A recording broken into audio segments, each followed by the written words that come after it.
शादी का झांसा देकर आरोपी द्वारा बलात्कार किए जाने का मामला अप्रैल महीने में कामठी पुलिस थाने में दर्ज किया गया था। मामला दर्ज होने के बाद आरोपी फरार हो गया था, जिसके बाद कामठी पुलिस ने फरार आरोपी को पकड़ने में सफलता हासिल की है।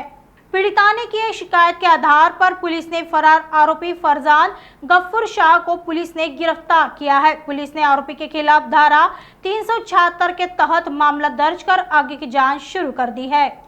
एप्रिल महिन्यात कामठी येथे राहणाऱ्या फिर्यादीने आरोपी फरजान गफूर शाह वय 26 वर्ष राहणार जुना आमनेर तालुका वरुड जिल्हा अमरावती त्याच्याविरुद्ध 376 प्रमाणे तक्रार दिल्यावरून तहसील पोलीस स्टेशन येथे CR नंबर 269/2024 IPC 376 प्रमाणे गुन्हा दाखल करण्यात आलेला होता।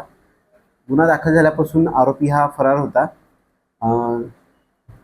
सदरच्या गुन्ह्याचा तपास करत असताना तपास अधिकारी PSI किल्लेदार यांनी आरोपीचा शोध घेऊन आज रोजी त्याला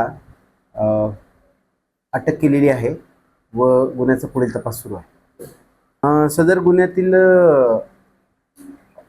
फिर्यादीला आरोपीने वेळोवेळी लग्नाचे आमिष दाखवून तिच्याशी जबरी संभोग केलेला होता व नंतर तिच्याशी लग्न करण्यास नकार दिलेला।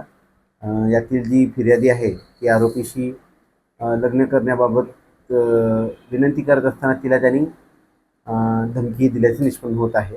त्या दृष्टीने गुन्ह्याचा तपास चालू आहे। सदर गुन्ह्यातील आरोपीचं नाव हे फरजान गफूर शाह वय 26 वर्ष राहणार जुना आमनेर तालुका वरुड जिल्हा अमरावती असे असून त्याला अटक करण्यात आलेली आहे आज रोजी।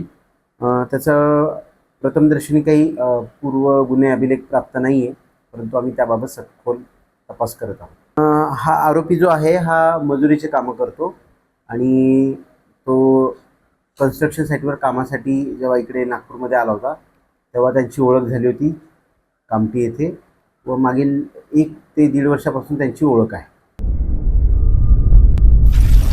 नागपुर समय गली से दिल्ली तक